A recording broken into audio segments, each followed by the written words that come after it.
গতকাল পুজো পরিক্রমার আরেকটি পুজো ছিল, ঐতিহ্যবাহী পুজো গায়ক অভিজিৎ ভট্টাচার্যের লোখণ্ডওয়ালা দুর্গোৎসব, মানে লোখণ্ডওয়ালাতে এই দুর্গা পুজো হয়। এই দেখো দুর্গা প্রতিমা, ঢাকের বাজনার সাথে সাথে এই পুজো আমরা এনজয় করেছি।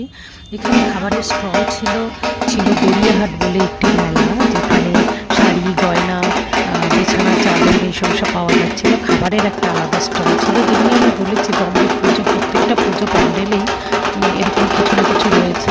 ওরা হয়তো কলকাতার মতো অত প্যান্ডেল সাজায় না, মানে থিমের উপর করে না, কিন্তু বেশ অন্যরকমভাবে মেলা, মানুষজন যাতে রিক্রিয়েশন হয় সেইরকম একটা অ্যারেঞ্জমেন্ট থাকে।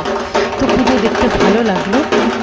কোনো সেলিব্রিটিও এখানে আমরা দেখতে পাইনি, কিন্তু পুজোর যে আবহ, বৃষ্টি হলেও বৃষ্টির মধ্যেও আমরা ঐতিহ্যবাহী পুজো দেখতে পেলাম। খুব ভালো লেগেছে।